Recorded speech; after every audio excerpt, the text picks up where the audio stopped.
It began like any other Tuesday morning. The familiar, vibrant theme music of Live with Kelly and Ryan swelled. The studio audience, fueled by coffee and the thrill of a pre-dawn wake-up call, erupted in applause. And the camera swept across the set to land on its two sun-kissed anchors. Kelly Ripa, a vision in a crisp, brightly colored dress, beamed at her co-host, Ryan Seacrest, her smile a trademark of American morning television. For the first 20 minutes, the rhythm was as comfortable as a well-worn script. Playful banter about Ryan's weekend, a light-hearted dissection of a recent reality TV show, and a segment on a viral internet cat. The machinery of daytime TV was humming along perfectly. But for those watching closely, there were subtle signs.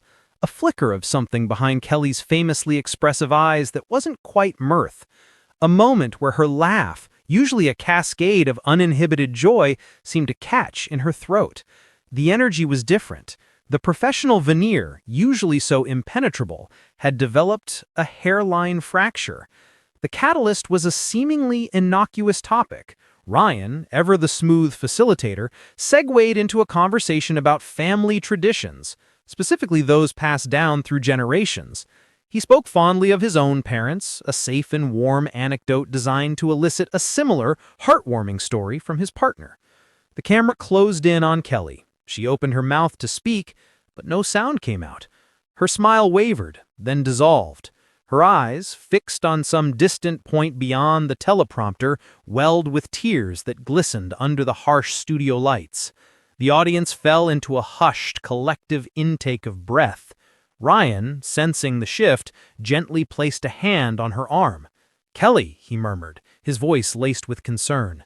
And then the mask, worn for decades for millions of viewers, crumbled completely. What followed was not a calculated ratings grab or a melodramatic performance. It was a raw, unfiltered, and profoundly human moment of public vulnerability. Kelly Ripa, the indefatigable queen of morning TV, was breaking down on live television, and her painful confession would become a cultural touchstone, a moment that resonated far beyond the confines of the studio and the 9 a.m. time slot.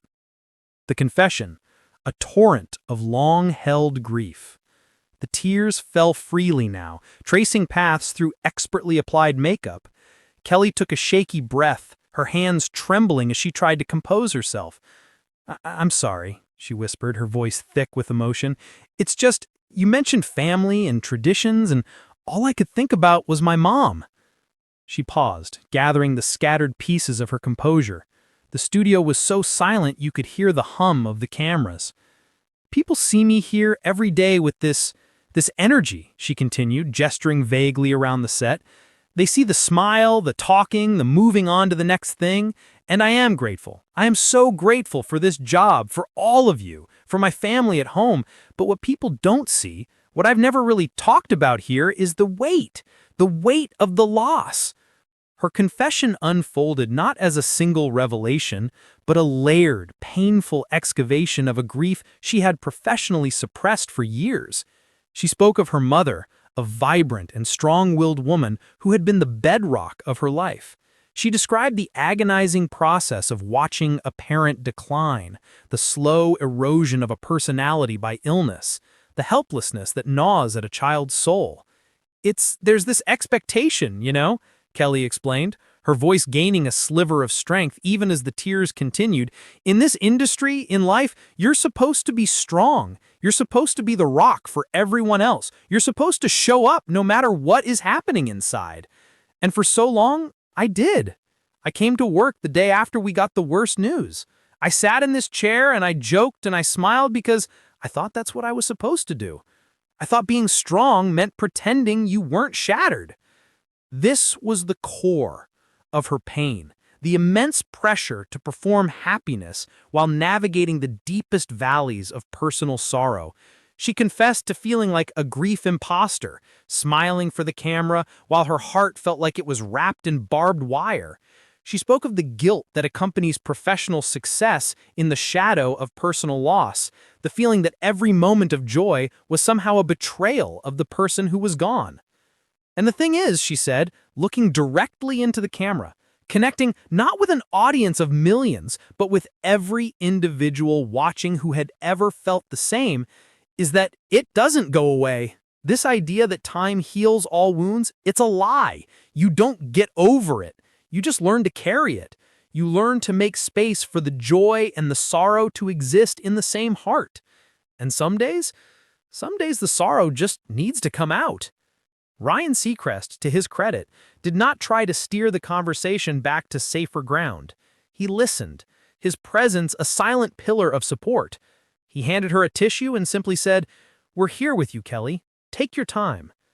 In that moment, he wasn't a co-host. He was a friend, bearing witness. The segment, which was undoubtedly running long by production standards, became something sacred. It was no longer a television show. It was a public square for a private agony. In her confession, Kelly Ripa gave voice to the silent struggle of millions. The aftermath, a social media tsunami of empathy. As the show cut to a commercial break, the digital world exploded. The hashtag #WeLoveYouKelly began trending globally on Twitter within minutes. It wasn't just fans of the show, it was a cross-section of humanity sharing their own stories of loss and the pressure to remain stoic. A teacher from Ohio tweeted, "Watching Kelly Ripa be so real about grief while I'm getting ready for work pretending I'm okay after losing my dad, she put into words what I've been feeling for a year. I'm crying with her. Thank you, Kelly, for showing us it's okay not to be okay." A young CEO in San Francisco posted on LinkedIn, "In a business culture that prizes relentless optimism, Kelly's vulnerability is a masterclass in authentic leadership. True strength isn't the absence of emotion, it's the courage to show it. We need more of this in our boardrooms." Comments flooded the show's Instagram and Facebook pages. Thousands of stories poured in about losing parents, partners, children, and friends. People shared their own experiences with performative wellness at work and the exhausting effort of masking profound sadness. Kelly's breakdown was reframed not as a moment of weakness, but as a breakthrough of breathtaking authenticity. Media outlets, initially running with salacious headlines like "Ripa's on-air meltdown," were forced to pivot as the public narrative solidified not around scandal but solidarity. Psychologists and grief counselors were brought on news programs to analyze the cultural significance of the moment. They praised her for publicly dismantling the toxic "just be strong" narrative and for modeling a healthier, more integrated way of processing loss. It became a Rorschach test for our relationship with public figures.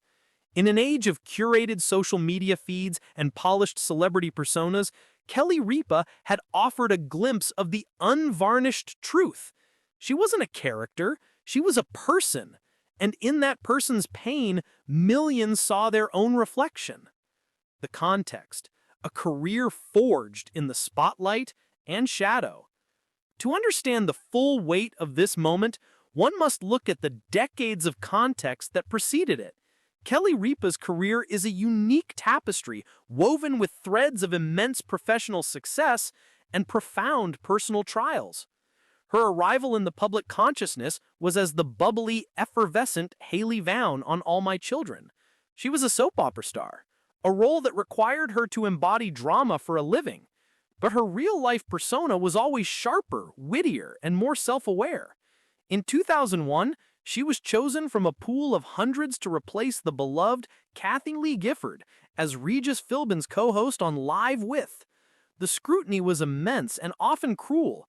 Critics dubbed her perky and annoying. They said she was too young, too inexperienced, just a soap opera star. The public was skeptical. For years, she worked under the long shadow of Regis, a broadcasting legend.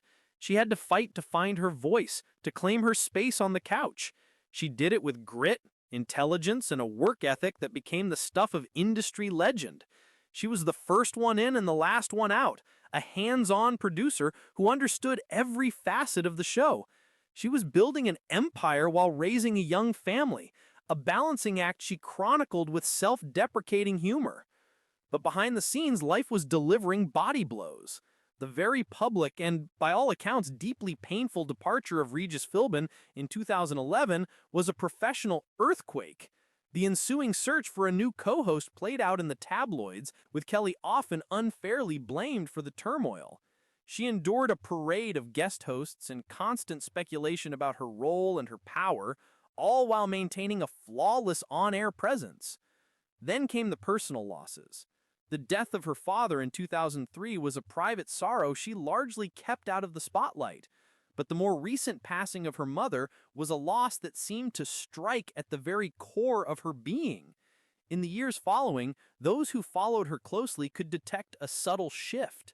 The humor was still there, but it was often tinged with a new, hard-won wisdom. The gratitude she expressed for her husband Mark Consuelos and her 3 children seemed deeper, more urgent. This history is crucial. The woman who broke down on air was not a fragile